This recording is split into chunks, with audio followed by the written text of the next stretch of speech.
My name is David Rubia. I work with the United Nations Environment Program in Gigiri. So I'm here, very excited to be here. We've been working on electric mobility for a few years now. So it's one of the things I noticed when I came in. I was telling a colleague from Habitat, that Emily, that I'm seeing a lot more new faces, and so that means that there's traction. And so for me, I see Haman here. So I'm very excited to be here to see new faces. Those of you who have seen this talk before, I apologize. I've not come up with new material. But why am I here? So I want to just sort of give, and maybe I should say what we do. So I work for the Air Quality and Mobility Unit. We work on policy. So we support developing countries to come up with sustainable transport policies. Why I've been asked to talk about the impact of electric mobility on SDGs, and I'll do that at the very last slide, but I like to give this story. I think it sets the tone. I like to just paint this picture. So essentially, all cars on African roads are made by companies from other regions. So we drive cars that are essentially not African. And worse still, we import them used. So they're assembled somewhere else. So largely, we don't even absorb the benefit of the employment to assemble them. Now, Africa has, for many years, had a very small share of the proven oil reserves, what we run the vehicles on. And so essentially, we are importing cars that we don't manufacture here, that we don't assemble here, and then we import the oil that they run on, or the petroleum. I think Anthony just gave a figure of 14% of 70-something billion dollars. I think it was dollars, right? So it's a huge amount of money that we have to buy foreign exchange and export to be able to have for our mobility model. Something else I'd like to point out is that our renewable energy potential in this continent of ours is huge. This is a slide that just blows my mind. 12% of our renewable energy potential today can meet our energy demand, our business as usual energy demand for 2040. So if you look at our solar, hydro, wind, our potential, geothermal, we're proud to have geothermal here. Our potential, 12% of it today can be able to meet our 2040 demand. Something else I even saw recently, floating solar. If we install, I think I saw a statistic the other day, if we install floating solar PV on 10% of our dams, 10% of our dam surface area, should I say 10% of our dams, we will meet about 150% of our demand in Africa. So again, let me start from the very top. We're importing cars that we don't even assemble here.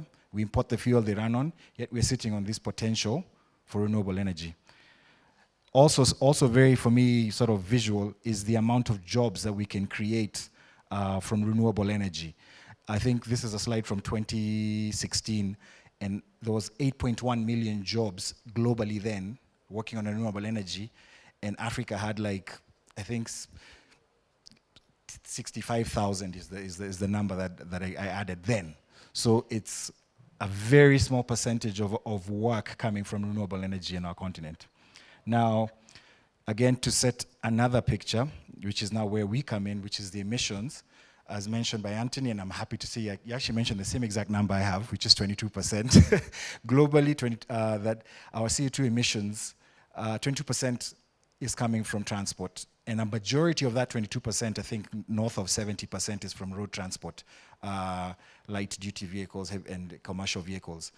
So not rail and aviation. So, and then also a majority of that road transport is actually light duty vehicles. So the things that we all drove in here today are the majority of the emissions globally. So it tells us to meet our emissions reduction goals, to start mitigating climate change, the trajectory is flawed. And we need a huge and a major disruption. So for me, the first part of the story is what converted me from thinking, you know, electric mobility, it's a good thing, but we have many problems in Africa, and that's the thing we like to say. We have many problems here. Let's focus on the you know, hey, people are hungry. Let's focus on this. Those are things for Norway and Denmark. But when I look at the mobility model, I'm like, hold on. we make so much economic benefit from switching to an energy source that we have here, and then we will start promoting local innovation. We have behind there, I think Solar E-Cycles has a tricycle there. So there's a huge potential for growing our economies and reducing our emissions. Now, this is just a small, I'll jump into this slide just to show for ourselves, we think that a good path to electric mobility is through motorcycles. The 2- and 3-wheeler, and before I even go to the impact, I'll say this. Africa is home to the largest growth rates for motorcycles. You have the largest fleets in Asia, but you have the hugest growth rates here. I think 2002, there was barely anything coming in. 2017, Professor Nyanga is here. He's collected a lot of data. 2017, I think it was 170,000 motorcycles in Kenya, right? That's new registrations for 1 year. And it's the largest employer of youth. For us, people consider them a menace. Say, let's ban them from the cities. They're being banned in Lagos now. There's problems there. But it's the largest employer of youth. It's the second largest employer in Uganda behind agriculture. These are I mean, the imports alone, if you say 170,000 motorcycles per year, and it's growing, and each one of them you say it's $1,000, that's $17 million just spent on. So it's a huge sort of part of our economy that is it's all mostly based on taxes. So it's an economic sort of driver. So if we can be able to reduce the cost of operation, because we're using oil now, we're using petroleum, if we switch to electricity, we'll be able to save money, and we'll be able to reduce cost of transportation, be able to reduce emissions, and this is that slide that I'd skipped. The motorcycles have huge emission footprints. Particulate matter emissions, this is an example of a 2-stroke scooter, this is an example of a 4-stroke, and this is your average Euro 4 car or running on good fuel. So you see the motorcycle that we're bringing in, they don't have emission control devices, so they're really putting a lot of emissions. Now, people always say, hold on, do we want to promote motorcycles? We should be going in the direction of public transport. Yes, we should. We should totally be moving towards more shared mobility. I think Anthony mentioned that. We should be going away from this model of individual ownership of cars. But as we're having that conversation about let's put into place BRT, which is going on in Kenya, I like to always point out the Dar es Salaam DART BRT system took 10 to 15 years to put into place. Well, we're doing that and do nothing about motorcycles. They're growing exponentially. We're harming our air. So we need to do something as we're working on more shared mobility. And then something else, if I can quote the governor of Kisumu County, is we're not going to do away with 2-wheeler transport for the rural areas. We're just simply not going to do away with that. So these are things that we should be thinking about.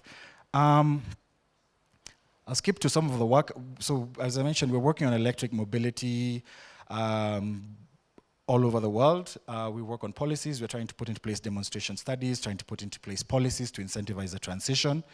We're just in the middle right now as we speak of launching, or should I say developing proposals for a global environment facility, the GEF, electric mobility program. It's funding to the tune of about $33 million, 17 countries. There's going to be a big global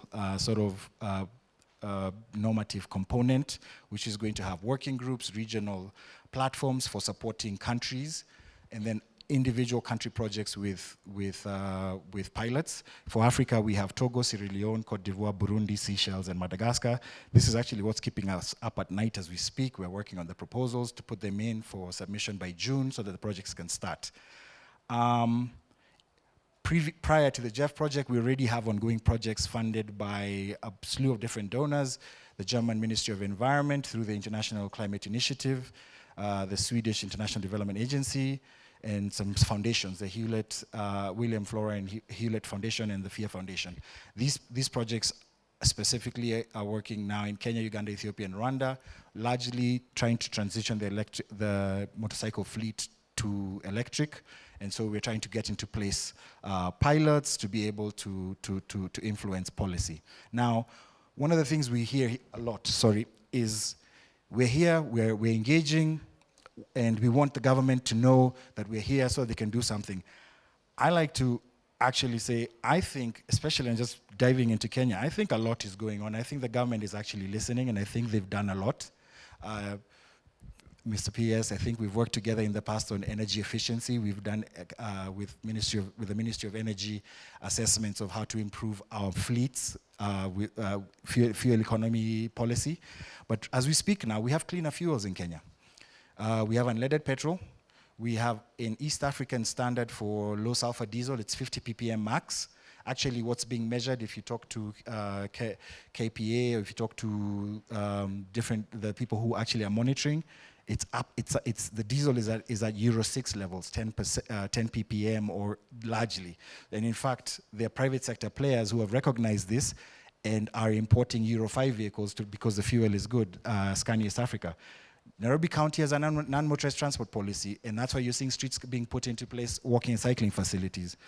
KEBS has put into place standards and specifications for electric vehicles. Now you can be able to actually import a car and have KEBS certify that it's up to ISO standards. Most recently, we have excise duty on electric vehicles. We need to do more, but I'm just pointing out that the work has started. And the government has put into place Euro 4 standards for emission standards for internal combustion engine vehicles. Of course, there's a grandfathering in for the local assemblers, but for what you're importing, I think as of June this year, it'll be Euro 4 equivalent. And of course, there's a huge private sector, vibrant. We've talked about Drive Electric, OP Bus, solar e-cycles, the lists are long. That there are people out there innovating and developing things because this community is growing. Last slide. Electric mobility is a strategic invention, cross-cutting, and it will help Africa meet SDGs. Will reduce air quality, that helps our well-being. It'll reduce climate emissions, so that will help meet SDG 13 climate action. The link to renewable energy, clean energy, the economic aspects of it, local manufacturing, balance of trade, the value chain creation, the list is long. So for me, electric mobility is something that we should really be thinking about critically and supporting. So I just want to stop there. I had to rush through that. Thank you very much for your attention. Thank you very much for having me here. Appreciate it.